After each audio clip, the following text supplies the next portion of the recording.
Sean bienvenidos a su clase de primer año de bachillerato. En esta ocasión vamos con nuestro libro Lengua y Literatura, en la unidad 3, semana 1. La unidad 3 se nos titula Literatura barroca. Vamos a ver. Comenzamos. Vamos con la anticipación. ¿Qué nos dice? Vamos a ver.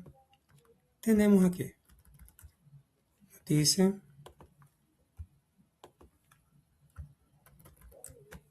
Vamos a hacer un poco de lectura. Actividad 1. En equipo leemos el poema en voz alta y con una entonación muy adecuada. Vamos a ver de qué trata esto.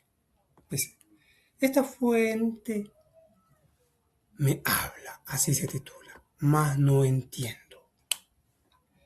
Esta fuente no me habla, mas no entiendo. Su lenguaje ni sé lo que razona. Sé que me habla de amor y que blasona, de verme a su pesar por flori ardiendo. Mi llanto como que crece, bien le entiendo, pues mi dolor y mi pasión pregona. Mía lágrima, el prado de la corona, base con ella el cristal riendo. Poco mi corazón debe a mis ojos, pues dan agua al agua y se la niegan al fuego que me consume mis despojos. Ni lo ven, porque llorando ciegan, oigan lo que ven mis ojos. Dejadme arder y la agua misma anega. Francisco de Quevedo. Vamos a ver de qué trata esto. Esto nos dice que... Análisis del poema. Quevedo expresa el dolor amoroso a través de la fuente como símbolo. El agua representa sus lágrimas y el fuego su pasión. El contraste entre el agua y el fuego refleja la lucha interna entre sufrimiento y deseo. Resolvemos. Luego lo compartimos. ¿Qué comprendemos del poema? Explicamos. Comprendemos.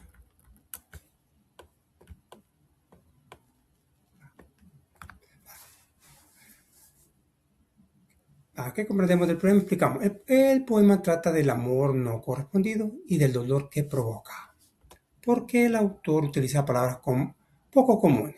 Usa palabras poco comunes para dar fuerza poética y elevar el tono. Ahí aparecían unas palabras bien extrañas que yo por lo menos nunca las había oído. Y tenemos... ¿Es necesario escribir con un lenguaje más comprensible para las personas? No siempre. El lenguaje complejo transmite belleza y profundidad literaria. Sigamos. Resumimos la información y podemos decir, resumiendo la página 71. Nos dice, el informe de la página 71 trata sobre la expresión oral y cómo alcanzar la comunicación efectiva a través del diálogo. Del decálogo, del decálogo del hablante. Perfecto. El tema es central porque define de qué se hablará y cuánto se conoce. El destinatario es el público y sus características orientan a la forma de comunicar. El propósito marca si se busca informar, persuadir o conmover. El lenguaje debe adaptarse según la audiencia, ya sea estándar, coloquial o técnico, según el tipo. Digamos, no voy a hablar de un técnico allá a un barrio, al cantón, tienes que hablar lo más cercano, hay un bastante caliche. La extensión regula la cantidad de información que se expone según el tiempo y objetivo. El tono de voz asegura claridad y proyección para que el mensaje sea escuchado. La postura corporal refuerza el discurso con gestos coherentes y acordes. Todos estos elementos juntos conforman el esquema del hablante perfecto, capaz de transmitir sus ideas con eficacia y lograr una comunicación plena. Vamos a ver. Pam, pam, param, pam, pam, pam. Sigamos. Nos dice, nos dice aquí. Creamos una situación comunicativa donde expongamos algunos aspectos de la poesía barroca. A partir del poema, esta fuente me habla, mas no entiendo, de Francisco Quevedo. Vale. Vamos a poner una situación comunicativa, vamos a poner un texto. Hoy pondré aspectos de la poesía barroca a partir del poema Esta fuente me habla, más no entiendo. ¿De Quevedo? El tema central es el dolor amoroso, expresando con símbolos como la fuente que representa las lágrimas y el fuego que simboliza la pasión. El propósito es mostrar cómo el barroco utiliza la metáfora y contraste para conmover al lector. El lenguaje es culto y complejo, propio de la época, lo que eleva la fuerza expresiva. El tono de voz debe ser firme y emotivo para transmitir la intensidad del sentimiento. Así se cumple el esquema del hablante perfecto, logrando comunicar con eficacia la esencia barroca. Como dice el emoji. Si le gustó, regale un like. Sigamos, sigamos. Vamos con el barroco español. Vamos a resumir esta información. El informe de la página 91 trata sobre el barroco español, un movimiento artístico literario que surge en el siglo XVI y XVII como resultado al Renacimiento. El tema central es la expresión cultural de España durante el siglo de oro, marcado por crisis políticas y sociales bajo los reinados de Felipe III y Felipe IV y Carlos II. El contexto se caracteriza por la mala administración de riqueza, desigualdades internas, guerras y disputas religiosas. La literatura barroca se distingue por mensajes difusos y subjetivos, el uso de paradojas, antítesis, para crear ingenio, y demás como el amor, la religión y la fugacidad del tiempo, y el desempeño de la vida. También se emplea un tono satírico y crítico, reflejando la pérdida de fe en el ser humano y la desvalorización de lo terrenal. Los recursos estéticos incluyen exageración decorativa, cultismo y alusiones mitológicas que dificultan la comprensión. Esta explicación se justifica porque está tomada directamente del texto de la página, que describe el contexto histórico y las características literarias del barroco español. Sigamos. Vamos. Hoy vamos con corriente del barroco. Página. Vamos a ver. Vamos a hacer un poco de lectura. ¿Qué nos dice? Tenemos corriente del barroco. Tenemos el culteranismo, tenemos el concepticismo y tenemos... serían soles. El culteranismo, conocido como gongorismo, ya que su principal exponente es Luis de Gorgor y Argote. Se caracterizó por un estilo poético complejo debido al uso reiterado de figuras literarias y de un lenguaje culto. Vamos a ver las características.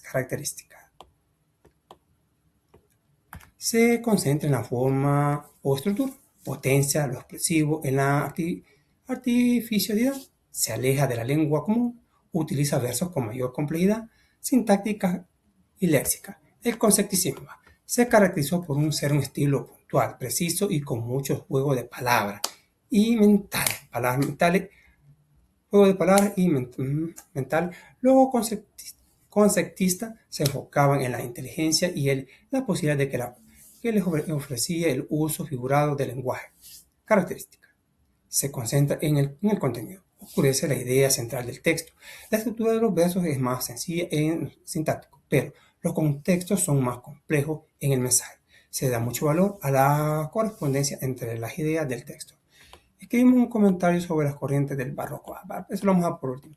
Vamos a ver un poquito lo que son representantes de la literatura del barroco. Tenemos Francisco de Quevedo, 1550 a 1645. Tenemos a Luis Góngora, 1561, 1627. Tenemos a Cristobalina, si esta es una señora, Cristobalina Fernández de Alarcón, imagino que ha de ser pariente de Angelina Fernández, la brujita del 71, porque miren, Cristalina Fernández, Angelina Fernández, 1576, 1646. También tenemos a María de Salle y Sotomayor en 1590 a 1647. Y tenemos a Juliana Morel, 1564 a 1633. También tenemos a Baltasar Gracián, 1601 al... me imagino que es el 1658, porque no creo que sea el 658, o más de 1000 años tuvo, ¿no? Compartimos el esquema con nuestro docente. Vamos a página 33. Vamos. Hoy dice, escribimos un comentario sobre las corrientes del barroco. Veamos el comentario que podemos poner. Dice, el barroco literario se divide en dos estilos principales, el culteranismo impulsado por Góngora y se caracterizó por su forma compleja y lenguaje culto. El concepticismo, representado por Quevedo, destaca por su ingenio, juego de palabras. Ambos estilos buscan impactar al lector, uno de la belleza formal y el otro de la agudeza conceptual. En conjunto reflejan la riqueza diversidad de la literatura barroca. Barroca. Vamos a ver, sigamos. Hoy vamos con la consolidación. Vamos a leer un poco este poema de María de Sayas y Sotomayor. Este se titula Celos tuve más querida. Celos tuve más querida de los celos. Me burlaba. Antes en ellos hablaba. Sainetes para la vida. Ya, sola y aborrecida. Tantalo, en su gloria soy. Rabiando de sed estoy. Ay, qué penas, ay, qué agravios, pues con el agua a los labios mayor tormento me doy. O tú, que vives segura y contenta en casa ajena, de mi juego queda llena. Algún día vivirá y la tuya abrazará. Toma escarmiento en mi pena. María de Celaya, Sotomayor. Analizamos las preguntas. ¿Qué características del barroco español se evidencia en el poema? Ejemplificamos. Primero vamos a explicar un poquito antes de pasar, vamos a leer un poquito una explicación del poema. El poema refleja los celos y el sufrimiento amoroso, usando imágenes barrocas del fuego, agua y tormento. La voz lírica expresa dolor, o sea, la voz lírica, acuerde que es, digamos, el autor, lo que esconde el autor dentro de esa letra, expresa dolor y advertirse mostrando la intensidad de sus emociones. Hoy sí vamos a contestar las preguntas. Contestemos. ¿Qué características del barroco español se evidencian en el poema? Ejemplificamos. Tenemos. Se evidencian recursos barrocos como el contraste fuego-agua y el tono de desengaño amoroso. ¿En qué momento del poema yo lírico confiesa que siente celos? El yo lírico confiesa sus celos al inicio. Celo tuve más querida. En el último verso nos dice, en el último verso, ¿a qué situación se refiere al utilizar la palabra pena? La palabra pena alude al sufrimiento amoroso que sirve de escarnecimiento y advertencia. Sigamos. Sigamos para decir muchas gracias por su atención. Nos vemos hasta la próxima. Muchas bendiciones. Y si les gustó, regálenos un gran like como apoyo a este su canal. Bendiciones.